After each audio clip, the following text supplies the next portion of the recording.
ನನಗೆ ಮದುವೆ ಆಗಿ 2017ರಲ್ಲಿ ಮದುವೆ ಆಯ್ತದೆ. ನಾನು ನಮ್ಮ ಸ್ವಂತ ಮಾವನ ಮಗಳನ್ನೇ ಮದುವೆ ಆಗ್ತೀನಿ. ಅದರಲ್ಲೂ ಅವಳು ನನ್ನನ್ನೇ ಇಷ್ಟಪಟ್ಟು ಮದುವೆ ಆಗಬೇಕು ಅಂತಲೇ ಅವಳು ಹಠ ಮಾಡಿ ನನ್ನನ್ನು ಇಷ್ಟಪಟ್ಟು ಮದುವೆ ಆಗ್ತಾಳೆ. ನಮ್ಮಿಬ್ಬರಿಂದ ಒಂದು ಗಂಡು ಮಗು ಜನಿಸ್ತದೆ. ಅವನಿಗೀಗ 6 ವರ್ಷ. ಅದಾದಮೇಲೆ ನಾವೆಲ್ಲ ಇದರಲ್ಲಿ ಚೆನ್ನಾಗಿರ್ತೀವಿ. ಜೀವನದಲ್ಲಿ ಯಾವುದೇ ರೀತಿ ಇದಿರಲ್ಲ. ಇಬ್ಬರು ಒಟ್ಟಿಗೆ ಚೆನ್ನಾಗಿರ್ತೀವಿ.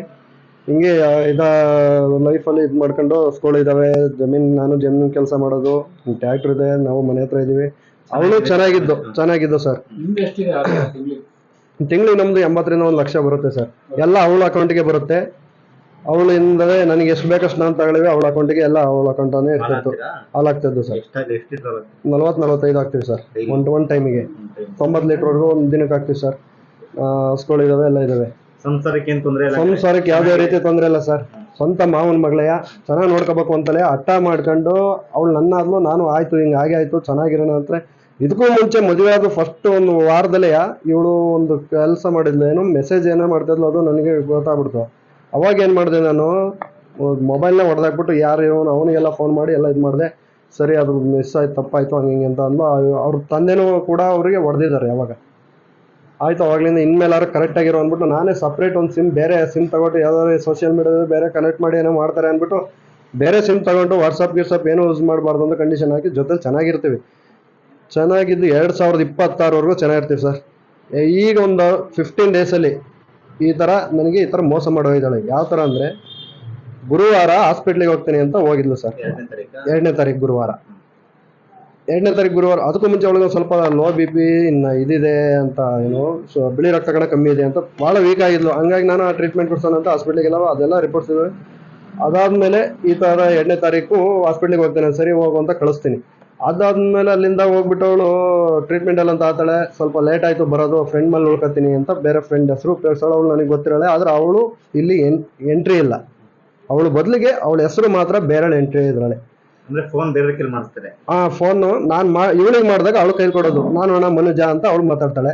ಆದ್ರೆ ಮನುಜ ಅವಳು ಹೆಸರು ಮಾತ್ರ, ಆದ್ರೆ ಲೇಡಿ ಬೇರೆ. ಆಯ್ತು, ಆ ಥರ ಮಾತಾಡಿ ಉಳ್ಕೊತಾಳೆ. ಆಯ್ತು, ಬೆಳಗ್ಗೆ ಇದು ಮಾಡ್ಕೊಂಬರ್ತೀವಿ. ಪಾಪುಗೆ ಹುಷಾರಿನಿಲ್ವಲ್ಲ, ಯಾರ ಪಾಪುಗೆ ಅಂದ್ರೆ ಮನುಜ ಪಾಪುಗೆ ಅಂತ ಹುಷಾರಿನಿಲ್ಲ, ಇದಕ್ಕೆ ಕರ್ಕೊಂಡು ಹೋಗ್ತೀವಿ, ಕಡೂರಿಗೆ ಹೋಗಿ ಬರ್ತೀವಿ ಅಂತಾರೆ. ನಾವು ಹೆಂಗೋ ಪಾಪು ಅಲ್ವಾ ಅನ್ಕೊಂಡು ನನಗೂ ಮನಸ್ಸಿಗೆ ಬೇಜಾರಾಗಿ ಆಯ್ತು ಕರ್ಕೊಂಡು ಹೋಗಿ ಬರಮ್ಮ, ಒಟ್ಟಿಗೆ ಹೋಗ್ಬಿಟ್ಟು ಬನ್ನಿ ಅಂತ ಹೇಳ್ತೀನಿ. ಫ್ಯಾಮಿಲಿ ಎಲ್ಲ ಹೋಗ್ತಿದ್ವಿ ಅಂತಾರೆ. ಆಯ್ತು ಹೋಗಿ ಬನ್ನಿ ಅಂತೀವಿ. ಅವತ್ತು ಲೇಟ್ ಆಗುತ್ತೆ ಸರ್, 8 ಗಂಟೆ ಆಗುತ್ತೆ ಬರೋದು.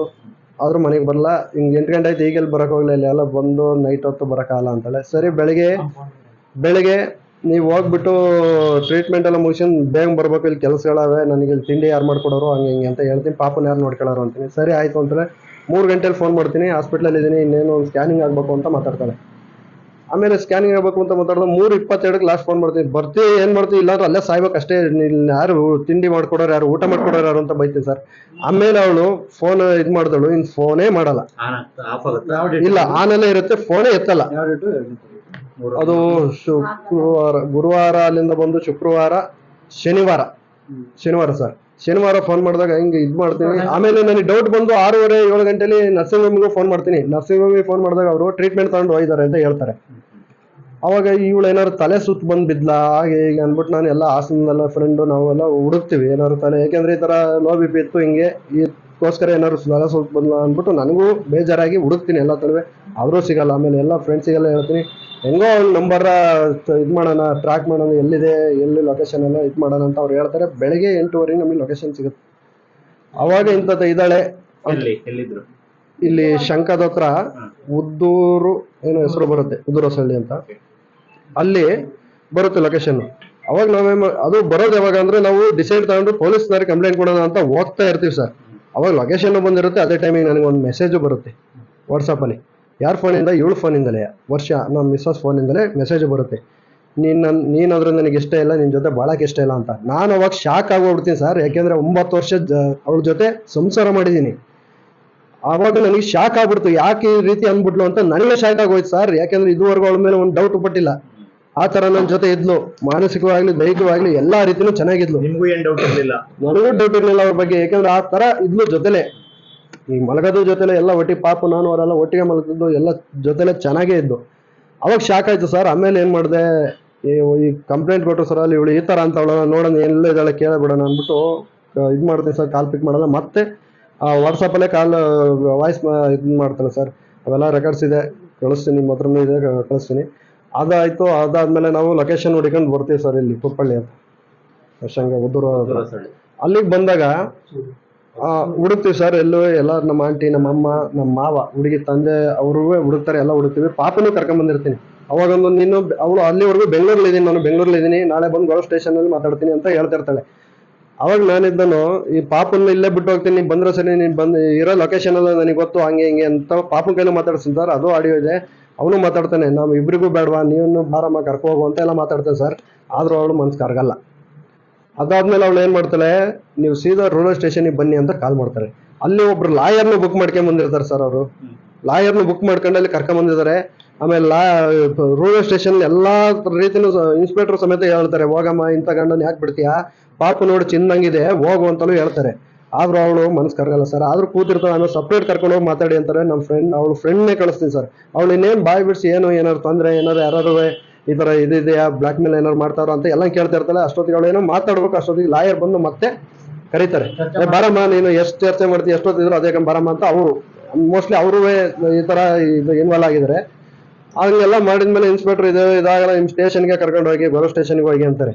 ಅವಾಗ ನಾವು ಆಯ್ತು ಸ್ಟೇಷನ್ಗೆ ಕರ್ಕೊತೀವಿ ಬಿಡಿ ಸರ್, ಇನ್ನೆಲ್ಲಿ ಕಳಿಸ್ತೀರಾ ಅನ್ನೋದಕ್ಕೆ, ಇಲ್ಲ ನಮ್ಮ ಜವಾಬ್ದಾರಿ ಅಂದ್ಬಿಟ್ಟು ಲಾಯರ್ ಬೈಕಲ್ಲಿ ಖುದ್ದಾಗಿ ಲಾಯರೇ ಕರ್ಕೊಂಡು ಹೋಗ್ತಾರೆ ಸರ್. ಬೈಕಲ್ಲಿ ಕರ್ಕೊಂಡು, ಆ ವಿಡಿಯೋನು ಇದೆ, ಲಾಯರ್ ಬೈಕ್ ನಂಬರ್ ಇದೆ, ಎಲ್ಲ ವಿಡಿಯೋದಲ್ಲೇ ಇದೆ. ಅದನ್ನ ಕರ್ಕೊಂಡು ಹೋಗ್ತಾರೆ ಅಲ್ಲಿಗೆ. ಸರಿ, ನಾವು ಇಮಿಡಿಯೇಟ್ಲಿ ಇಲ್ಲಿಂದ ಹಾಸನದಿಂದ ರೂರಲ್ ಸ್ಟೇಷನಿಂದ ಗೊರೂರಿಗೆ ಕಂಪ್ಲೇಂಟ್ ಕೊಡ್ತೀವಿ ಸರ್. ಗೊರೂರಿಗೆ ಕಂಪ್ಲೇಂಟ್ ಕೊಟ್ಟಾಗ ಅವ್ರು ಕಂಪ್ಲೇಂಟ್ ತಗೋತಾರೆ. ಬೆಳಿಗ್ಗೆ ಬನ್ನಿ, ಬೆಳಿಗ್ಗೆ ಕಾಲ್ ಮಾಡಿ ಎಲ್ಲ ವಿಚಾರಿಸ್ತೀವಿ ಅಂತಾರೆ. ಬೆಳಿಗ್ಗೆ ಅವರಿಗೆ ಕಾಲ್ ಮಾಡ್ತಾರೆ. ಅವಳು ಬೆಳಿಗ್ಗೆ ಕಾಲ್ ಮಾಡಿದಾಗ ಅವಳು ಒಂದ್ಸಲಿ, ಆಯ್ತು ಸರ್ ಬರ್ತೀನಿ, ನನಗೆ ಬೇಕು, ಬರ್ತೀನಿ ಅಂತಾಳೆ. ಇನ್ನು ಸ್ವಲ್ಪ ಹೊತ್ತು ಬಿಟ್ಟು ಮಾಡಿದಾಗ ನಾವಿರ್ಲಿಲ್ಲ, ಅವರೇ ಹೇಳಿದ್ದು, ಯಾರು ವೆಂಕಟೇಶ್ ಸರ್ ಅಂತ, ಅವರೇ ಮಾತಾಡ್ತಾರೆ. ಅವಾಗ ಅವಳು ಇದ್ದವಳು ಬರಕಾಲ ಸರ್ ಅಂತ, ನಾವು ಬರಕಾಲ, ನಾನು ಬೇಕಷ್ಟು, ನಾವು ಕೋರ್ಟಲ್ಲಿ ನೋಡ್ಕೊತೀವಿ ಅಂತ ಆ ಥರ ಹೇಳ್ತಾಳೆ ಸರ್ ಅವ್ರಿಗೆ. ಆಮೇಲೆ ಫೋನ್ ಸ್ವಿಚ್ ಆಫ್ ಮಾಡ್ಕೊಬಿಡ್ತಾಳೆ. ಆಮೇಲೆ ನಾವು ವೆಂಕಟೇಶ್ ಸರ್ ಕೇಳಿದಾಗ, ಅವ್ರು ಬರಲ್ಲ ಬಿಡೆ, ಅವ್ರು ಬಿಟ್ಟಾಕು, ಹಂಗೆ ಅಂತಾರೆ. ಹೆಂಗ್ ಸರ್ ಬಿಟ್ಟಾಕಾಗುತ್ತೆ? 9 ವರ್ಷ ಜೊತೆಲಿದ್ದರು, ಸಂಸಾರ ಮಾಡಿ, ಒಂದು ಮಗುಗೋಸ್ಕರ ಯಾಕಿದು ಈ ಥರ ಮಾಡ್ಕೊಂಡು, ಅದೇನು ಐತೆ ನಮಗೆ ನಿಜಾಂಶ ತಿಳಿಬೇಕು, ಅದಕ್ಕೋಸ್ಕರ ಬಿಡಲ್ಲ ಅಂತಲೇ ಹಠ ಮಾಡಿ ನಾನು ಒಂದು 12:30ವರೆಗೂ ವೆಯ್ಟ್ ಮಾಡ್ತೀವಿ. ಸಬ್ ಇನ್ಸ್ಪೆಕ್ಟರ್ ಬರ್ತಾರೆ. ಸಬ್ ಇನ್ಸ್ಪೆಕ್ಟರ್ ಬಂದು ಏನ್ ತೊಂದರೆ ಎಲ್ಲ ವಿಚಾರಿಸಿದಾಗ ಹಿಂಗೆ ಅಂತ ಹೇಳ್ತೀವಿ. ಅವಳ ನಂಬರ್ ಕೊಡ್ತೀವಿ, ಅವಳ ಫೋನ್ ಸ್ವಿಚ್ ಆಫ್ ಆಗಿರುತ್ತೆ. ಆಮೇಲೆ ಲಾಯರ್ ವಿಡಿಯೋ ತೋರಿಸಿ, ಇನ್ಸ್ಪೆಕ್ಟರ್ ತೋರಿಸಿ, ಅವರು ಹೆಂಗೋ ನಂಬರ್ ಕಲೆಕ್ಟ್ ಮಾಡಿ ಲಾಯರ್ಗೆ ಕಾಲ್ ಮಾಡಿ ಕೇಳಿದಾಗ, ಲಾಯರ್ ಆಯ್ತು ಸರ್, ನಿಮ್ಮ ಸೆಕ್ಯೂರಿಟಿ ಮೇಲೆ ಕರ್ಕೊಂಬರ್ತೀನಿ ಅಂತ ಹೇಳ್ತಾರೆ. ಅಲ್ಲಿಂದ ಅವರು 4 ಜನ ಲಾಯರ್ ಬರ್ತಾರೆ ಸರ್ ಕಾರಲ್ಲಿ, ಅವಳು ಕೂರ್ಸ್ಕೊಂಡು 4 ಜನ ಬರ್ತಾರೆ. ಬಂದು ಅವಳಲ್ಲಿ ಕೇಳಿದಾಗ, ಹಿಂಗೆ ಏನಮ್ಮ ಹೋಗ್ತೀಯ ಇಲ್ವಾ, ಹಂಗೆ ಅಂತ ಕೇಳ್ತಾರೆ. ಅವಾಗಿಲ್ಲ, ಹೋಗಲ್ಲ ಅಂತಾರೆ. ಅವಳು ಮದುವೆ ಆಗಿರೋದು ಒಂದು ವಿಡಿಯೋ ಅಷ್ಟೊತ್ತಿಗಾಗಲೇ ನಮಗೆ ಸಿಕ್ಬಿಡುತ್ತೆ, ಯಾರ ಕಡೆಯಿಂದ, ಫ್ರೆಂಡ್ ಕಡೆಯಿಂದ ಸಿಗುತ್ತೆ. ಕಾರಲ್ಲಿ ಮದುವೆ ಆಗಿರ್ತಾರೆ, ಒಂದು ವಿಡಿಯೋ ಬರುತ್ತೆ. ಅದು ಆದಷ್ಟು ತಾಲಿ ಕಟ್ಟಿರೋದು ಒಂದು ವಿಡಿಯೋ ಇದೆ ಸರ್. ಅವಳು ಅವನೇ ಸಚಿನ್ ಶೆಟ್ಟಿ ಅಂತ, ಅದು ಹೇಳ್ತೀನಿ ಯಾರ ಹೆಸರು ಫುಲ್ ಡೀಟೇಲ್ ಎಲ್ಲ. ಅವನು ಸಚಿನ್ ಶೆಟ್ಟಿ ಅಂತ ಈಗೆಲ್ಲ ನಮ್ಗೆ ಗೊತ್ತಾಗಿದೆ. ಕಾರಲ್ಲಿ ತಾಲಿ ಕಟ್ಟಿದ್ದಾನೆ, ಅದು ವಿಡಿಯೋ ಇದೆ, ಕಳಿಸಿದ್ದೀನಿ. ಅದಾದ್ಮೇಲೆ ಅವಳು ಈ ಥರ ಈ ಫೋಟೋ ಸಪ್ರೇಟ್ ಕೂರಿಸ್ಕೊಂಡು ವಿಡಿಯೋನು ತೋರಿಸ್ತಾರೆ ಅವಳಿಗೆ, ಯಾಕಮ್ಮ ಹಿಂಗೆ ಮಾಡಿದ್ಯಾ ಅಂತವ, ಇದಾಗಲ್ವಾ, ಅಫೆನ್ಸ್ ಅಲ್ವಾ, ಹಾಗೆ ಹೀಗೆ ಅಂತವ. ಆದರೂ ಅವಳು ಮನ್ಸು ಕರಗಲ್ಲ. ಅವಾಗಲೂ ಏನು ಹೇಳ್ತಾಳೆ, ಹಿಂಗೆ ಇಲ್ಲ, ನಾನು ಡಿವೋರ್ಸ್ ಬೇಕು ಅಷ್ಟೇ. ಗಂಡ ಹೊಡಿತಾನ? ಇಲ್ಲ.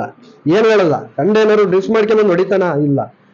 ಆ ಥರ ಹೇಳ್ತಾಳೆ, ಏನು ಮಾತಾಡಲ್ಲ, ಬರೀ ಇದೆ ಬೇಕು. ಪಾಪನ ಬುಟ್ಟುಗಳು ತೋರಿಸ್ತೀವಿ ಸರ್, ಆದರೂ ಅವಳು ಅವನು ಮುಟ್ಟು ನೋಡಲ್ಲ ಅವಳು. ಅದಾದ್ಮೇಲೆ ಹಿಂಗಂತ ಹೇಳ್ತಾಳೆ, ನಾನು ಹೋದ್ರೆ ಅಲ್ಲೇ ಇದಕ್ಕೆ ಹೋಗೋದು, ಇನ್ನೊಂದು ಬರಲ್ಲ. ಆಮೇಲೆ ಅಪ್ಪನ ಜೊತೆ ಹೋಗ್ತೀಯ ಅಂದ್ರೆ ಇಲ್ಲ, ಗಂಡನ ಜೊತೆ ಹೋಗಿಲ್ಲ.